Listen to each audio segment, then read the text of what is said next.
अस्सलाम वालेकुम दोस्तों, मेरा नाम है जुनैद शाहिद और आज के इस वीडियो ट्यूटोरियल में मैं आपको एक्सप्लेन करूंगा ADO.NET के बारे में। ये एक फ्रेमवर्क है जो कि हमें फैसिलिटी प्रोवाइड करता है कि हम कैसे अपनी एप्लीकेशन को डेटाबेस के साथ कनेक्ट कर सकते हैं। मैंने प्रीवियस वीडियो में एक थीमिंग के बारे में आपको बताया था कि कैसे आप थीम को इंपोर्ट करके अपनी एप्लीकेशन में यूटिलाइज कर सकते हो। तो मैंने उसी थीम को लेकर एक क्रूड ऑपरेशंस का ट्यूटोरियल बनाया। इसके अंदर हम ADO.NET की मदद से डाटा क्रिएट करेंगे, अपडेट करेंगे, डिलीट करेंगे और फेच करेंगे।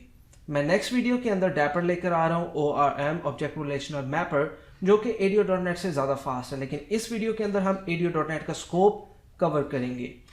तो यहाँ पे मैंने एक सिंपल साइनअप का फॉर्म बनाया, लॉगिन का फॉर्म है जिसमें दो फील्ड हैं, ईमेल, पासवर्ड। वो यूज़र एंटर करता है और एंटर जैसे ही करता है तो DB में जाके वो इंसर्ट हो जाती हैं। और उसके बाद जैसे ही वहाँ पे एंटर करता है तो DB में जाके अपडेट हो जाती हैं। फिर एक मैंने मैनुअल API टाइप एक एक्शन लिसनर बनाया है जिसको मैं हिट करता हूँ तो वो मुझे जेसन के फॉर्म में डाटा रिटर्न करता है, रिस्पॉन्स रिटर्न करता है। और उसी तरह एक और एक्शन बनाया जो कि डाटा को डिलीट करेगा मेरी कॉलिंग के ऊपर। इसी तरह से आप अपना पूरा CRUD operations within 20 minutes cover कर सकते हैं और आप सीख सकते हैं कि कैसे आप अपनी एप्लीकेशन को ADO.NET की मदद से चला सकते हैं, उसकी डेटाबेस को हैंडल कर सकते हैं। तो देखते हैं इस वीडियो में। ये हमारे पास इंटरफेस है मेट्रॉनिक्स का। मैंने अपने प्रीवियस वीडियो ट्यूटोरियल में इसको डेवलप किया था जहाँ पे मैंने बताया था कि एक थीम को आप MVC में किस तरह से एडजस्ट कर सकते हैं। तो क्रूड ऑपरेशंस के लिए मैं यहाँ से डाटा क्रिएट करूँगा। तो सबसे पहले आप देख सकते हैं मेरे पास ये मेन कंट्रोलर है, इसमें एक लॉगिन का है। यहाँ पे डाटा को मैंने क्रिएट करना है। तो डाटा को क्रिएट करने के लिए मुझे यहाँ पे एक पोस्ट रिक्वेस्ट बनानी पड़ेगी। अब जाहिर सी बात है, जब पोस्ट रिक्वेस्ट बनाएंगे तो उस रिक्वेस्ट के कुछ पैरामीटर होंगे, कुछ वैल्यूज़ होंगी। जैसे कि आप देख सकते हैं इधर ईमेल है और पासवर्ड है। तो ईमेल एक फ़ील्ड है, पासवर्ड भी एक फ़ील्ड है। तो ये दो अलग वेरिएबल में स्टोर होगी, ईमेल का एक वेरिएबल, एक पासवर्ड का वेरिएबल। तो मैं अपनी एप्लीकेशन में आऊँगा, मॉडल के फोल्डर में राइट क्लिक करके एक मॉडल बना लूँगा। इस मॉडल को मोस्टली हम डाटा मॉडल भी कहते हैं, डाटा ट्रांसफ़र ऑब्जेक्ट भी कहते हैं और VM भी कहते हैं। तो यहाँ पे मैंने एक मॉडल बना लिया जिसका नाम है लॉगिन अंडरस्कोर मॉडल और इसको मैंने ऐड कर लिया। अब इस मॉडल के अंदर मुझे कुछ प्रॉपर्टीज़ को डिफ़ाइन करना है। तो मैं लिखूँगा प्रॉप और डबल टैप करूँगा, यहाँ पे एक सैम्पल प्रॉपर्टी बन गई। अब इनको मैं रिप्लेस करूँगा। रिटर्न टाइप है स्ट्रिंग, क्योंकि ईमेल एक स्ट्रिंग होती है, कॉन्टेक्स्ट है वो ईमेल। उसके बाद मैं एक और बना लेता हूँ और उसका नाम रख देता हूँ पासवर्ड। अब ये दो फील्ड है हमारे पास। अब थोड़ा सा और इसको डेप्थ में अंडरस्टैंड करते हैं। अब ये जो मेरा ईमेल और पासवर्ड है, इसका कोई ना कोई आईडी ज़रूर होगी, इसकी एक यूनिक आईडी होगी टेबल के अंदर, डाटाबेस के अंदर। अगर आपको डाटाबेस के कॉन्सेप्ट्स का पता है तो आपको आइडिया हो गया होगा मैं किस चीज़ की बात कर रहा हूँ, प्राइमरी की। तो इसी मॉडल में मैं एक प्राइमरी की भी बना लेता हूँ, क्योंकि ये मॉडल मैं इस्तेमाल करूँगा थ्रू आउट द प्रोग्राम। यानी कि यही मॉडल डाटा क्रिएट करेगा, डिलीट करेगा, रीड करेगा और अपडेट करेगा। तो तमाम फील्ड्स में इसी मॉडल में मेंशन कर दूँगा। तो अब इस टेबल की एक आईडी होगी और आईडी ज़ाहिर सी बात है इंटीजर होगी, लेकिन आईडी स्ट्रिंग टाइप भी हो सकती है। अगर आप एक कॉम्प्लेक्स स्ट्रक्चर डेवलप करें अपने डाटाबेस का, मोस्टली जो स्ट्रिंग टाइप आईडी होती हैं वो इस्तेमाल होती हैं ERPs में, CRMs के अंदर। इवन के आपके जितने भी बैंकिंग सिस्टम हैं उनकी तमाम की आईडीज़ जो हैं वो स्ट्रिंग होती हैं। उसकी वजह ये होती है कि उनको टाइम के साथ आईडी जनरेट करनी होती है, यूनिक आईडी। तो वो टाइम के बेस में टाइम को मिला के कॉन्कैट करके एक string type C ID generate करते हैं। तो वो अलग सा कॉन्सेप्ट है, वो आर्किटेक्चर लेवल पे बात आ जाती है। तो हमारे पास इस क्लास में आईडी है, ईमेल है और पासवर्ड है, जिसको हमने डाटाबेस में इंसर्ट करना है, फिर अपडेट करना है, फिर रीड करना है और डिलीट करना है। तो अब ये तीन चीज़ें हमारे फ्रंट एंड से हमें प्रोवाइड की जाएंगी। तो यहाँ पे अगर मैं आपको दिखाऊं तो यहाँ पे जब भी आपने डाटा फ्रंट एंड से या इंटरफेस से अपनी एप्लीकेशन को प्रोवाइड करना है तो आप उसको पुश कर सकते हैं बाय नेम। अगर आप एक इनपुट फील्ड बनाते हैं और उसमें कोई नेम नहीं प्रोवाइड करते, नेम एक एट्रीब्यूट है, अगर आपने ये एट्रीब्यूट प्रोवाइड नहीं किया तो आपका डाटा C# को या ASP.NET को नहीं मिलेगा। आप इसको सेंड करेंगे वो नहीं जाएगा। तो ये हमारे पास एक फॉर्म है, फॉर्म का एक्शन मैंने डिफ़ाइन नहीं किया, लेकिन फॉर्म का मेथड जो है वो मैं डिफ़ाइन कर देता हूँ, जो कि है पोस्ट मेथड। अब एक्शन इसका क्या होगा? एक्शन इसका वही होगा जो अभी इसका मतलब होता है कि जो करंट पेज है ना वही एक्शन है, यानी कि लॉगिन ही एक्शन है। और ये इसकी मेथडोलॉजी है पोस्ट, यानी कि ये पोस्ट के ऊपर ट्रैवल कर रहा है डाटा।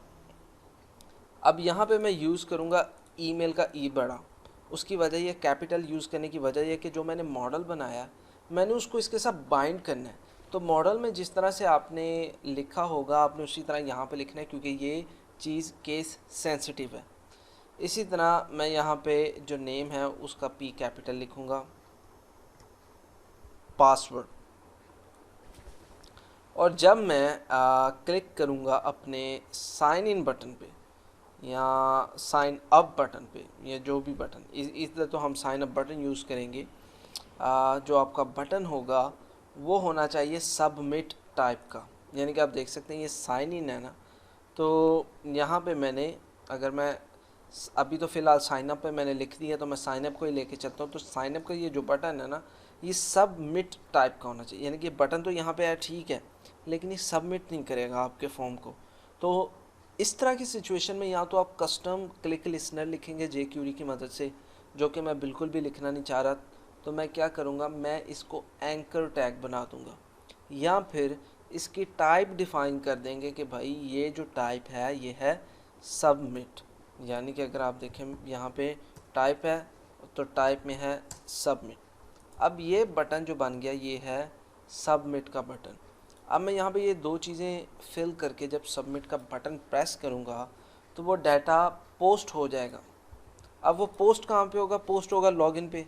लेकिन बाय डिफ़ॉल्ट अगर आप HTTP गेट या पोस्ट या फिर एक्शन एट्रीब्यूट यूज़ नहीं करते, क्योंकि ये एक्शन है और इसके एट्रीब्यूट्स होते हैं कुछ, मैं इसका क्लोन बनाता हूँ। तो अगर आप किसी एक्शन के ऊपर कोई एट्रीब्यूट यूज़ नहीं करते तो बाय डिफ़ॉल्ट उसका जो एट्रीब्यूट होता है वो होता है HTTP गेट। तो ये एक HTTP गेट बन गया। मैं लिखूँ या ना लिखूँ इससे कोई फ़र्क नहीं पड़ता, लेकिन ये बाय डिफ़ॉल्ट HTTP गेट है। लेकिन यहाँ पे मैंने अब पोस्ट पे डाटा ट्रैवल कर रहा है तो इसको मैंने बनाना है पोस्ट। डिफरेंट ऑपरेशंस के लिए डिफरेंट एक्शन एट्रीब्यूट हैं जो मार्केट में इस्तेमाल होते हैं रेस्ट APIs के लिए। जैसे कि अगर आपने डाटा गेट करना है या रीड करना है तो आप HTTP गेट यूज़ करेंगे। अगर आपने डाटा को सेव करवाना है तो आप यूज़ करेंगे पोस्ट। अगर आपने डाटा को अपडेट करवाना है तो आप यूज़ करेंगे पुट। और अगर आपने डाटा को डिलीट करवाना है तो आप डिलीट यूज़ करेंगे। तो यहाँ पे मैं सिर्फ गेट और पोस्ट ही यूज़ करूँगा, मैं इतनी ज़्यादा डेप्थ में नहीं जाऊँगा क्योंकि मैंने सिर्फ क्रोड ऑपरेशंस परफॉर्म करने हैं ADO.NET में। तो अब यहाँ पे लॉगिन और ये लॉगिन सेम है। तो प्रोग्रामिंग का कॉन्सेप्ट है कि आप 4 तरह से किसी फंक्शन को डिफ्रेंशिएट कर सकते हो, या आप उसके सेम नेम डिफरेंट पैरामीटर, या different return type same name different return type different parameter. तो यहाँ पे सेम रिटर्न टाइप है सेम नेम है। अब यहाँ पे डिफरेंशिएट पैरामीटर से होगी, तो पैरामीटर में मैं पास करूँगा ये लॉगिन का मॉडल। अब ये लॉगिन का मॉडल क्लास है, इसका मैंने ऑब्जेक्ट बनाना है M। अब ये M एक ऑब्जेक्ट तो बन गया लेकिन इसका रेफरेंस ऐड नहीं है। तो रेफरेंस आप यहाँ पे ये बल्ब पे क्लिक करेंगे और अपने रेफरेंस को ऐड करेंगे। अब ये रेफरेंस यहाँ पे ऐड हो गया। अब जब ये रेफरेंस ऐड हो गया और आप साइन इन पे क्लिक करेंगे तो वो डाटा यहाँ पे आएगा M में, और M में आके वो चेक करेगा कि इसके पास कौन कौन सा नेम है। तो ईमेल और पासवर्ड जो नेम है वो इसके साथ बाइंड हो जाएगा और यहाँ से हम इसको यूटिलाइज कर सकते हैं अपनी एप्लीकेशन में। अब यहाँ से आपका कोड शुरू होता है ADO.NET का। जहाँ पे आपने डिफ़ाइन करना है कि आप कौन सा ऑपरेशन परफॉर्म करवाना चाहते हो। तो मैं यहाँ पे ऑपरेशन जो परफॉर्म करवाना चाहता हूँ वो है क्रिएट का, यानी कि मैंने डाटा को इंसर्ट करना है, इंसर्ट क्वेरी। अब ADO.NET आपको दो तरीके प्रोवाइड करता है, या तो आप SQL कमांड लिखें और उसको एग्जीक्यूट करवा दें, या फिर आप एक प्रोसीजर बना लें और प्रोसीजर का रेफरेंस दे दें और वहाँ पे जाके क्यूरी लिख दें और ये उसी प्रोसीजर में खुद ही जाके वो क्यूरी को एग्जीक्यूट कर लेगा। तो हम दोनों तरह से इस चीज़ को देखेंगे। मैं दो ऑपरेशंस कमांड के थ्रू करूँगा और दो ऑपरेशंस मैं SQL प्रोसीजर के थ्रू करूँगा। तो सबसे पहले जो आपको चीज़ है जिसकी ज़रूरत है वो है एक SQL कनेक्शन की। तो SQL कनेक्शन आपको किस तरह से मिलेगा? SQL कनेक्शन में तीन चीज़ें हैं। एक है आपके डाटाबेस का नेम, दूसरा है आपके डाटाबेस की सोर्स फाइल और सोर्स एड्रेस क्या है, और तीसरी है उसकी सिक्योरिटी और क्रेडेंशियल्स। क्योंकि मैं यहाँ पे कोई सिक्योरिटी क्रेडेंशियल यूज़ नहीं कर रहा, मैं कोई एक्सटर्नल SQL सर्वर यूज़ नहीं कर रहा, तो मैं वो चीज़ें प्रोवाइड नहीं करूँगा। मैं विंडोज़ का यूज़ कर रहा हूँ, तो यहाँ पे उसकी इंटेग्रिटी ट्रू कर देंगे और वो बाइंड हो जाएगा। अब मैं यहाँ पे आपको दिखाता हूँ SQL सर्वर जो कि मेरे पास मौजूद है। अब इस SQL सर्वर में हमने एक टेबल को बनाना है, एक टेबल क्रिएट करेंगे जिसके अंदर ये इंफॉर्मेशन सेव होगी, वहाँ से हम रीड करेंगे, वहाँ पे हम डिलीट और अपडेट ऑपरेशंस परफॉर्म करेंगे। आप देख सकते हैं मैं माइक्रोसॉफ्ट SQL सर्वर 2014 यूज़ कर रहा हूँ और ये मेरा जो लॉगिन है, मैं यहाँ पे कोई क्रेडेंशियल्स प्रोवाइड नहीं कर रहा, विंडोज़ ऑथेंटिकेशन है, मैंने कनेक्ट किया और ये यहाँ पे कनेक्ट हो गया। अब मैंने क्या करना है, मैंने डाटाबेस में जाना और एक डाटाबेस क्रिएट करनी है। अब यहाँ पे एक ADO क्रोड के नाम से डाटाबेस अवेलेबल है, आप एग्जिस्टिंग डाटाबेस भी यूज़ कर सकते हैं, कोई भी यूज़ कर सकते हैं। तो यहाँ पे मैं एक टेबल जनरेट करता हूँ, मेरा DB बना हुआ है, तो मैं टेबल जनरेट कर लेता हूँ। मैंने टेबल लिखा। अब यहाँ पे मेरे पास सिर्फ तीन वेरिएबल हैं, ID, ईमेल, पासवर्ड। ID, फिर ईमेल और पासवर्ड मैं यहाँ पे लिखूँगा। एक चीज़ आपने मस्ट याद रखनी है, वो है कि आपके जो मॉडल के अंदर वेरिएबल्स के नेम है वैसे ही नेम आपने कॉलम के रखने हैं। उसकी सबसे बड़ी वजह यह है कि ये फिर बाइंड नहीं होंगे। तो बाइंड करने के लिए आपको इनको इंटैक्ट रखने के लिए सेम कैपिटल केस और केस सेंसिटिवनेस का ध्यान रखना है। अब क्योंकि ये है पासवर्ड है, ईमेल है, स्ट्रिंग, वहाँ से स्ट्रिंग आएगी, तो मैं यहाँ पे लिखूँगा n_var50, कॉपी कर लिया यहाँ पे, और ये होगा इंटीजर, इंट होगा। बोथ आर ये तीनों नलेबल भी हो सकते हैं, ये आपकी टोटली रिक्वायरमेंट पे डिपेंड करता है। उसके बाद मैं यहाँ पे ये जो ID है इसको बना देता हूँ प्राइमरी की। राइट क्लिक करूँगा, प्राइमरी की सेट हो गई, तो प्राइमरी की बाय डिफ़ॉल्ट कभी भी नलेबल नहीं होती। अब मैं यहाँ पे इसको ऑटो इंक्रीमेंट बनाने वाला हूँ। अब ऑटो इंक्रीमेंट के लिए आपको ID स्पेसिफिकेशन को ट्रू करना होता है। यहाँ पे क्लिक करके इसको एक्सपैंड करें, इज़ आइडेंटिटी यस। अब ऑटो इंक्रीमेंट होगा ये, ठीक है। और अब मैं यहाँ पे क्या करूँगा, मैं करूँगा Ctrl+S। जैसे ही मैंने ये प्रेस किया सेव करने के लिए, तो एक प्रॉम्प्ट आया कि आपने इस टेबल को क्या नेम या नेमिंग कन्वेंशन प्रोवाइड करनी है। तो मैं यहाँ पे लिख देता हूँ लॉगिन।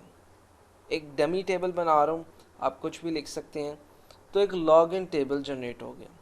अब मैं इस टेबल को सिंपली, ये जो टेबल आप देख रहे हैं इसको मैं करूँगा रिफ़्रेश, तो यहाँ पे मेरे पास वो टेबल आ गया। अब कॉलम आप देख सकते हैं, ये कॉलम मेरे पास अवेलेबल हो गए। अब हमने क्या करना है, हमें ज़रूरत है SQL कनेक्शन स्ट्रिंग की। तो हम यहाँ पे एक वेरिएबल डिक्लेयर करेंगे स्ट्रिंग SQL कनेक्शन स्ट्रिंग। इस स्ट्रिंग के अंदर हमने तीन चीज़ें प्रोवाइड करनी है। आपका डाटा कैटलॉग जो कि डाटाबेस का नाम है, फिर हमने प्रोवाइड करना है सोर्स सर्वर के कौन सा सर्वर हम यूज़ करें, और थर्ड उसकी इंटेग्रिटी जिसको हम यहाँ पे मेंशन करेंगे। तो अब इन तीन चीज़ों को मैं यहाँ पे मेंशन कर देता हूँ, जैसे कि डाटा सोर्स क्या होगा मेरा, और इस इक्वल सर्वर का नेम बताना है आपने, सेमीकोलन, फिर आपने बताना है कि आपकी डेटाबेस कौन सी है, तो उसके लिए आप लिखोगे इनिशियल कैटलॉग, फिर सेमीकोलन, और फिर आप बताओगे इंटेग्रेटेड सिक्योरिटी।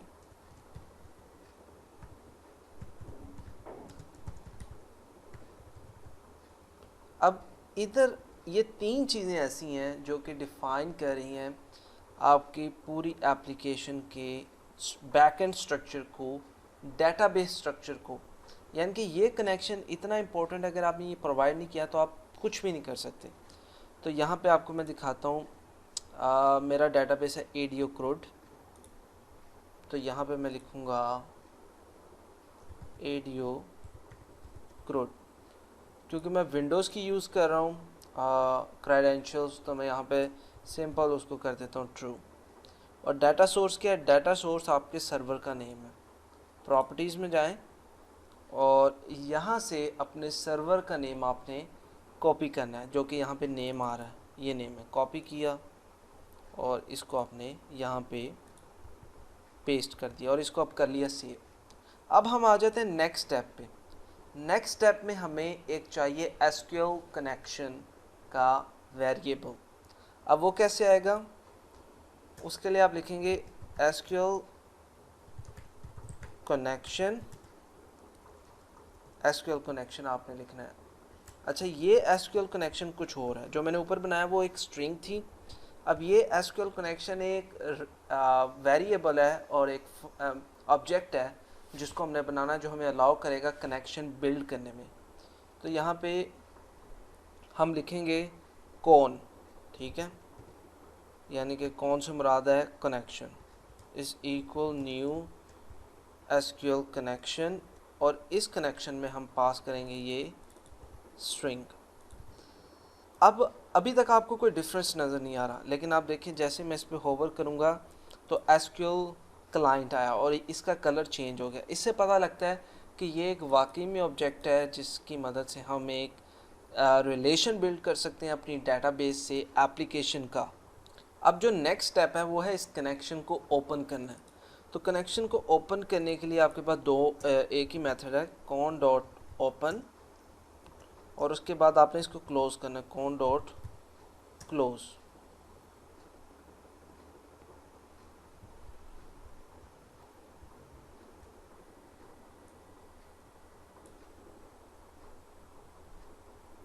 और इसके बाद आपने इसको क्लोज करना है, तो आप लिखेंगे कॉन डॉट क्लोज। अब इन दोनों के दरमियान में जो स्पेस है, यहाँ पे आप अपनी ट्रांजैक्शन को परफॉर्म करेंगे। जैसा कि मैंने आपको बताया था कि हमारे पास दो मेथड्स हैं, स्ट्रिंग क्यूरी परफॉर्म कर सकते हैं और स्टोर प्रोसीजर। तो पहला जो तरीका है हमारा वो होगा क्यूरी बेस। तो मैं सबसे पहले क्यूरी को एग्जीक्यूट करूँगा। तो यहाँ पे मैं बनाता हूँ string my query is equal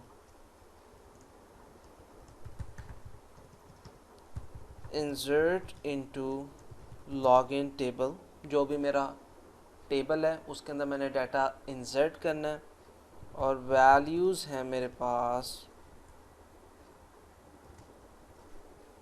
login में। अब एक आईडी, ईमेल, पासवर्ड है, और यहाँ पे अब मैंने उनकी वैल्यूज़ को डिफ़ाइन करना है। तो आईडी प्राइमरी की है, उसकी वैल्यू आपको देने की ज़रूरत नहीं। ईमेल और पासवर्ड की आपने वैल्यूज़ को प्रोवाइड करना है, क्योंकि वो स्ट्रिंग है। तो यहाँ पे आपने सिंगल कोड ज़रूर देना है, और यहाँ पे अब आप इस तरह स्ट्रिंग को कॉन्कैट कर सकते हो। एम के अंदर ईमेल की वैल्यू है, तो एम डॉट ईमेल। इसी तरह मैं इसको कॉपी करूँगा, कॉमा के बाद पासवर्ड लिख दूँगा। अब ये दोनों चीज़ें हमारी स्ट्रिंग में आ गई। अब इस स्ट्रिंग को मैंने एसक्यूएल कमांड में पास करना है, तो मैं लिखूँगा एसक्यूएल कमांड, ठीक है, माई command is equal new SQL command, और उसके अंदर मेरी जो ये क्यूरी है उसको पास कर दूंगा, और मेरा जो ये कनेक्शन है उसको पास कर दूंगा। अब ये मेरी कमांड बिल्ड होगी। अब मैंने इस कमांड को करना है एग्जीक्यूट, ठीक है, एग्जीक्यूट नॉन क्यूरी, और ये मेरी कमांड एग्जीक्यूट हो जाएगी डीबी लेवल पे। अब मैं इसको एप्लीकेशन को रन करता हूँ और देखते हैं, इसमें डाटा इंसर्ट करेंगे और उसको भेज के अपने डीबी एंड पे चेक कर लेंगे। तो यहाँ पे मैं क्यूरी लगाता हूँ डीबी सेलेक्ट करके कि अभी जो लॉगिन का टेबल है उसमें क्या डाटा अवेलेबल है। ये अब यहाँ देखें, मैं लिखूँगा ओके, ये एग्जीक्यूट हो रहा है।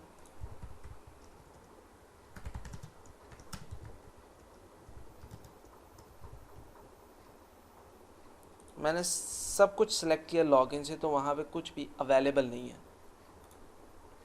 ये एग्जीक्यूट हो रहा है। अब जब ये एग्जीक्यूट हो जाएगा ये एप्लीकेशन, मैं यहाँ पे लिख देता हूँ फॉर एग्जांपल me@junaidshahid.com और me@j, और मैं कहता हूँ साइन इन। अब ये जो सारा डाटा है, अच्छा एक चीज़ कि मैं इसको रिफ़्रेश कर दूं ताकि वो चीज़ें चेंज हो जाएं। अब यहाँ पे ना थोड़ी सी इंस्पेक्शन करते हैं। लॉगिन जो फॉर्म है वहाँ पे हमने हैश लगाया था, // लगाई थी ये लॉगिन में। तो ये नहीं हमने लगानी, हमने ये पूरा जो है ये पाथ पेस्ट करना है, क्योंकि ये डायनामिक एप्लीकेशन है तो आपको पूरा पाथ बताना पड़ेगा। मुझे यहाँ पे एक पूरा पाथ बताना, ये चीज़। अब जो डाटा है वो सही ट्रैवल करेगा। मैं एक दफ़ा रिफ़्रेश करता हूँ, ये डाटा पेज रिफ़्रेश हो गया। अब मैं यहाँ पे ईमेल प्रोवाइड करूँगा और उसका पासवर्ड प्रोवाइड करूँगा। तो मैं कहूँगा, यानी कि ये लॉगिन रिफ़्रेश हो रहा है, तो मैं लिखता हूँ me@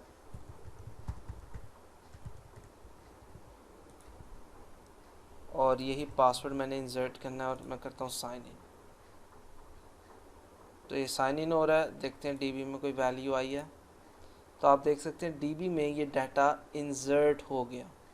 ठीक है, तो कैसे हमने डाटा को क्रिएट कर लिया। अब मैंने डाटा को रीड करना है, उसके लिए मुझे एक सेपरेट एक्शन बनाना पड़ेगा। इसी तरह अगर आपने डाटा को डिलीट करना है या अपडेट करना है तो आप इजीली कर सकते हैं। तो ये एक मैंने आपको बताया था कि मैं 2 कमांड से करूँगा चीज़ें, और 2 चीज़ें मैं करूँगा प्रोसीजर से। तो क्रिएट तो मैंने कर लिया, अब इसको मैं कर देता हूँ अपडेट। अब अपडेट कैसे करूँगा, मैं इसको स्टॉप करता हूँ, सेम यही लॉगिन को मैं कॉपी कर लूँगा, इसको कॉपी कर लिया और यहाँ पे मैंने पेस्ट किया, और यहाँ पे यूज़ कर लेते हैं पुट। ठीक है, जब पुट प्रोटोकॉल आएगा तो वो यहाँ पे चला जाएगा। अब देखिए उसने कहा कि ऑलरेडी डिफाइन है, तो मैं यहाँ पे कोई डिफ्रेंशिएट कर देता हूँ। अब ये लॉगिन नहीं है, अब ये इसका नाम है अपडेट। ठीक है, लेकिन पुट के साथ। अब मैं लॉगिन में जाऊँगा, प्रोटोकॉल मैं चेंज कर दूँगा, पोस्ट से पुट कर देंगे इसको, और यहाँ पे लॉगिन की जगह अपडेट लिख देंगे। बाकी rest of the things will be same. यहाँ पे क्यूरी में कुछ चेंज आएगा, मैं करूँगा अपडेट लॉगिन टेबल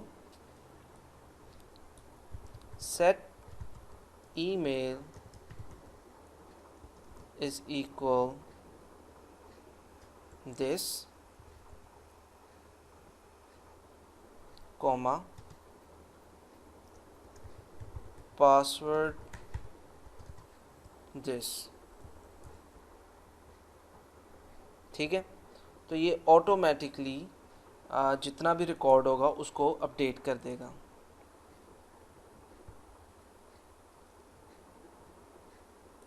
ओके हो गया जी, ये हमारी क्यूरी बन गई और ये अब अपडेट हो जाएगी।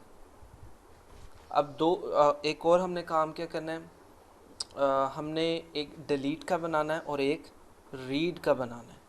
तो अब डिलीट का भी बना लेते हैं, लेकिन उससे पहले मैं आपको ये चेक करवा देता हूँ कि अपडेट कैसे काम करता है, क्योंकि स्टोर प्रोसीजर का जो तरीक़ाकार है वो थोड़ा सा डिफरेंट है, और रीड के लिए मुझे एक अलग से व्यू भी बनाना है।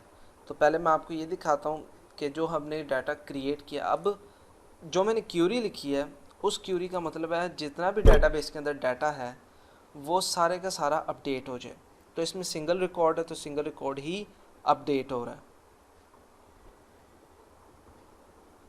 अब देखते हैं हमारी ये एप्लीकेशन लोड हो रही है। मुझे यहाँ पे इसको रिफ़्रेश करना पड़ेगा, क्योंकि पहले ये लॉगिन के साथ था, अब ये अपडेट के साथ है। तो अब मैं यहाँ पे कर दूँगा अपडेट और अपडेट साइन इन, और इधर आते हैं, सेलेक्ट करते हैं। तो देखते हैं इसको, ये एग्जीक्यूट नहीं हुआ। राइट क्लिक इंस्पेक्ट करते हैं, यहाँ पे अभी अपडेट है, मेथड पुट है। ठीक, अब यहाँ पे थोड़ी सी प्रॉब्लम आ रही है। प्रॉब्लम को हम देखते हैं कि कैसे, प्रॉब्लम जब भी आएगी आपने उसको करना है डिबग। अब डिबग आप कैसे करेंगे, आपने यहाँ पे एक छोटा सा क्लिक करना है, डिबगर लग जाएगा।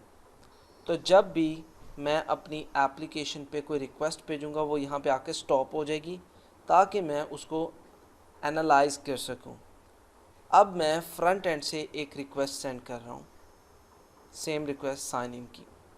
अब ये रिक्वेस्ट मेरी एप्लीकेशन पे नहीं आई, यहाँ पे मुझे रिसीव नहीं हुई, HTTP पुट नहीं रिसीव हो रहा। तो मैं इसको फिर पोस्ट कर दूँगा, फिर ये मुझे रिसीव हो जाएगा। अब यहाँ पे कुछ प्रोटोकॉल का इशू आ रहा है जिसकी वजह से डाटा नहीं आ रहा, तो मैं इसको कर देता हूँ पोस्ट। और अब एप्लीकेशन को एग्जीक्यूट करके इसको चेक करते हैं। अब हमें दोबारा से इसको अपडेट करना होगा, ताकि हमारा जो फ्रंट एंड है वो सही एक्शन के ऊपर हमें रिक्वेस्ट करे। तो ये हमारा अपडेट जो है वो पोस्ट हो चुका है। अब यहाँ पे आप देख सकते हैं कि इसका प्रोटोकॉल अभी क्या चल रहा है। तो मैं इस फॉर्म पे आता हूँ, इस फॉर्म का प्रोटोकॉल पुट है, मैंने इसको रिफ़्रेश किया। अब ये पोस्ट प्रोटोकॉल बन जाएगा। तो आप देख सकते हैं अब ये पोस्ट प्रोटोकॉल है। मैं इसको कर देता हूँ HTTP पोस्ट। साइन इन करते हैं, इधर आते हैं, डाटा को सिलेक्ट करते हैं। तो आप देख सकते हैं एक और डाटा इंसर्ट हो गया। अब ये एक और डाटा क्यों इंसर्ट हुआ, उसकी वजह ये है कि जो पहला लॉगिन का था वो एग्जीक्यूट हो गया यहाँ, और यहाँ पे मैंने कोई भी चीज़ डिफ़ाइन नहीं की थी कि किस चीज़ को मैंने अपडेट करना है। तो मैंने लिखा हुआ था अपडेट ईमेल और एक्सेट्रा दिस। अब यहाँ पे वो अपडेट तो कॉल हो रहा है, लेकिन यहाँ पे अपडेट पे नहीं वो आ रहा, तो वो आ रहा है लॉगिन पे।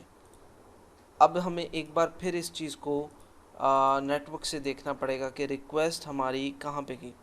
तो रिक्वेस्ट हमारी मेन लॉगिन पे गई है, जिसको जाना चाहिए था अपडेट पे।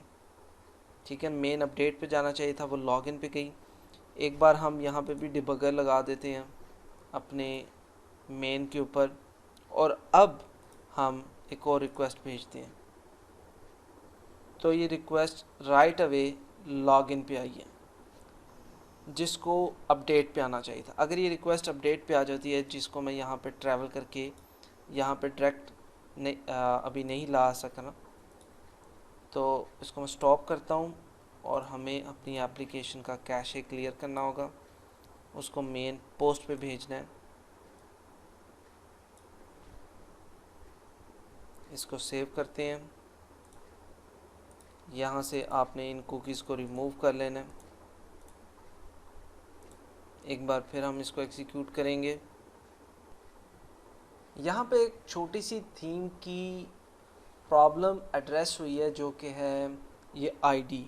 अब ये आईडी थीम की है, जिसकी वजह से ये खुद ब खुद ऑटोमेटिकली रिक्वेस्ट सेंड कर देती है एक स्पेसिफिक यूआरएल पे।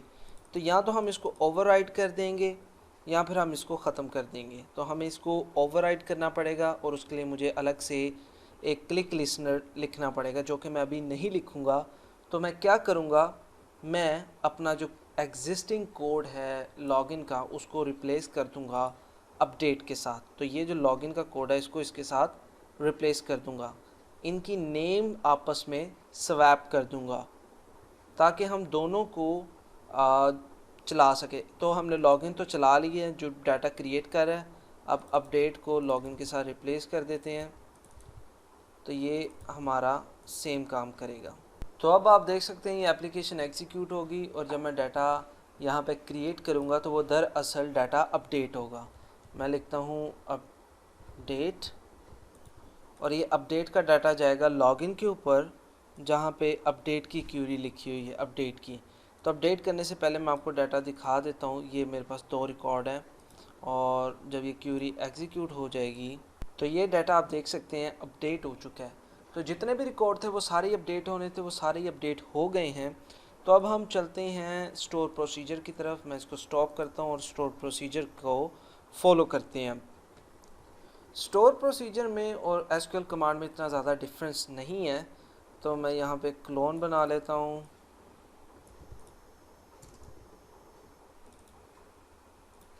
इसका नाम यही रहने देते हैं और इसको कर देते हैं रीड, क्योंकि डाटा को अब मैं रीड करने लगा हूँ। तो मैं क्यूरी नहीं लिखूँगा बल्कि मैं स्टोर प्रोसीजर को यूज़ करूँगा। अब इधर एसक्यूएल कमांड जो है आपकी, ये कमांड इधर आप स्टोर प्रोसीजर का नेम लिखेंगे। तो ये कनेक्शन तो ये स्ट्रिंग तो गई ख़त्म। लॉगिन प्रोसीजर और इसके अंदर अब हम भेजेंगे पैरामीटर्स। तो पैरामीटर्स किस तरह हम भेज सकते हैं, ये जो एसक्यूएल कमांड है इसके आगे हम लिखेंगे कमांड टाइप और यहाँ पे हम बताएंगे कि हमारी कमांड टाइप क्या है। तो हम लिखेंगे command type dot store procedure. फिर हम इस कमांड के अंदर कुछ पैरामीटर्स ऐड करेंगे। पैरामीटर डॉट ऐड और लिखेंगे न्यू एसक्यूएल पैरामीटर्स। अब इस न्यू एसक्यूएल पैरामीटर के अंदर हमने अपना फ्लैग सेंड करना है। तो फ्लैग हम रख देंगे इस तरह से और इसके अंदर वैल्यू भेजेंगे रीड डाटा। फिर इसी तरह से हम एक और बना लेंगे डिलीट का और यहाँ पे भेज देंगे डिलीट डाटा, तो वो डाटा डिलीट कर देगा। अब हमें ये स्टोर प्रोसीजर बनाने पड़ेंगे। डीबी में आए, आपने प्रोग्रामेबिलिटी में आना है, स्टोर प्रोसीजर राइट क्लिक और यहाँ पर आपने उस स्टोर प्रोसीजर का नेम डिफाइन करना है। तो आपके स्टोर प्रोसीजर का नेम है ये और यहाँ पे पैरामीटर डालेंगे हम flag n varchar 50। Default value हमारे पास ये होगी। अब यहाँ पे हम बना लेते हैं उस फिल्टर के ऊपर if condition, if flag is equal read data begin and select all from logging, else if delete data begin and delete from logging। अब क्या होगा कि आप स्टोर प्रोसीजर के थ्रू डाटा रीड कर सकते हैं और डाटा डिलीट कर सकते हैं। अब डाटा को हम रीड कैसे करेंगे, तो डाटा को रीड करने के लिए मैं कोई लॉगिन नहीं बना रहा, ये डायरेक्ट इसको कॉल नहीं करूँगा। डाटा को डिलीट करने के लिए भी मैं इसको कॉल नहीं करूँगा, तो मैं ये पोस्ट वाली रिक्वेस्ट ही हटा देता हूँ। मैं यहाँ पे सिर्फ करूँगा रीड और डिलीट। अब ये डाटा को रीड करने के लिए आपको एक लूप लगानी पड़ेगी। डाटा तो यहाँ पे आप रीड कर लेंगे, इसके अंदर आ गया। अब आपकी जो कमांड है उसको आपने एग्जीक्यूट करना है, एग्जीक्यूट रीडर, ये डाटा रीड कर लेगी। लेकिन इसके लिए आपको चाहिए एसक्यूएल रीडर, जिसके थ्रू आप इसको रीड कर सकते हो। तो यहाँ पे एक पैरा बनाते हैं, SQL reader, SQL data reader और माई रीडर। अब माई रीडर जो है वो इज इक्वल है इसके। अब माई रीडर के अंदर आपको कॉलम्स वगैरह मिल जाएंगे, तो आपने यहाँ पे करना है while until reader is available। आपने इस रीडर को रीड किया। अब ये while लूप के अंदर आप डाटा को प्रोसेस करेंगे। अब डाटा को कैसे प्रोसेस करेंगे, आपके पास ये लॉगिन का मॉडल है, यहाँ पे आप एक लॉगिन मॉडल की लिस्ट बना लें, list model my database data is equal new list, और इसके अंदर अब आपने डाटा को इंसर्ट करवाते जाना डॉट ऐड। और इसके लिए आप क्या करेंगे, यहाँ पे सबसे पहले एक आप ऑब्जेक्ट बनाएंगे, हर बार एक ऑब्जेक्ट बनाएंगे, temp is equal new this, और temp dot email is equal this. इसी तरह इसको कॉपी पेस्ट कर लें, यहाँ पे पासवर्ड। अब ये जो आपका रीडर है ये आपको इंडेक्स के अंदर वैल्यूज़ प्रोवाइड करेगा, तो आप लिखेंगे यहाँ पे डॉट गेट वैल्यू,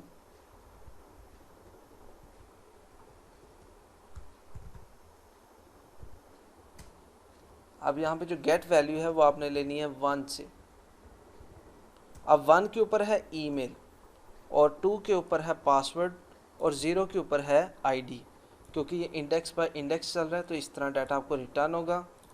और उसके बाद आपने टेम्प को इसके अंदर प्रोसेस कर देना है, और फिर इसको आपने जेसन रिज़ल्ट में रिटर्न कर देना है। तो आप लिखेंगे जेसन डॉट, ठीक है जेसन हो गया ये, डॉट जेसन डॉट बिहेवियर।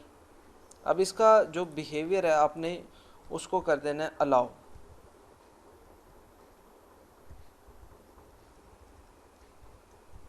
आप देख सकते हैं JSON request behaviour dot allow get, तो ये आपको डाटा इसमें रिटर्न कर देगा जेसन रिजल्ट्स में रीड करेंगे जब आप। तो डिलीट के लिए आपको कुछ नहीं करना पड़ेगा, डिलीट में डाटा डिलीट हो जाएगा। और अब हम इसको एग्जीक्यूट कर लेते हैं। हमारी एप्लीकेशन एग्जीक्यूट हो गई, तो हमारा कंट्रोलर है मेन और हमने डाटा को करना है रीड। तो आप देख सकते हैं 2 रिकॉर्ड अवेलेबल हैं डाटाबेस में जो कि उसने मुझे रिटर्न कर दिए, और यहाँ पे आ रहे हैं मेरे पास। आईडी मैंने क्योंकि फैच नहीं करवाई इसलिए वो बाय डिफ़ॉल्ट 0 वैल्यू रिटर्न करता है इंटीजर के केस में, और ये 2 रिकॉर्ड मेरे पास आ रहे हैं। अब मैं लिखता हूँ, मैं अगले इंडेक्स में कॉल करता हूँ डिलीट को, इसने डिलीट कर दिया डाटा। अब रीड करता हूँ तो डाटा मेरे पास अवेलेबल ही नहीं है, और डाटा यहाँ से भी डिलीट हो गया। तो इस तरह से आप पूरा क्रोड ऑपरेशंस परफॉर्म कर सकते हैं, कमांड यूज़ कर सकते हैं और प्रोसीजर यूज़ कर सकते हैं। मैं उम्मीद करता हूँ ये वीडियो आपके लिए काफ़ी इन्फॉर्मेटिव होगी। आपने देखा कि कैसे हमने एक पूरा क्रोड ऑपरेशंस चलाया। इस वीडियो के 2 हिस्से थे, एक जगह पे मैं एसक्यूएल कमांड यूज़ कर रहा था, क्यूरी लिखता था और एग्जीक्यूट कर देता था, और एक जगह पे मैंने स्टोर प्रोसीजर यूज़ किया, यानी कि 2 कमांड्स एसक्यूएल से हुई हैं एग्जीक्यूट, और 2 कमांड को मैंने स्टोर प्रोसीजर की मदद से एग्जीक्यूट किया। अब आपको अच्छी तरह से आइडिया हो गया कि आप ADO.NET में SQL कमांड भी यूज़ कर सकते हैं और स्टोर प्रोसीजर भी यूज़ कर सकते हैं। अगर आपको ये वीडियो अच्छी लगी तो अपने दोस्तों के साथ ज़रूर शेयर करें। अगर आप ये वीडियो फेसबुक पे देख रहे हैं मेरे पेज पे तो उसको ज़रूर लाइक करें, वीडियो को शेयर करें। अगर आप यूट्यूब पे देख रहे हैं इसको सब्सक्राइब करें प्लीज़। और अगर आपको इसमें कोई फ्लॉ नज़र आता है तो कमेंट करें, आपकी सजेशंस को भी मैं मोस्टली वेलकम करता हूँ। और अगर आप इससे बेहतर कुछ देखना चाहते हैं या कोई ख़ास टॉपिक के ऊपर लेक्चर चाहते हैं तो आप मुझे ज़रूर कमेंट करके। अल्लाह हाफिज़।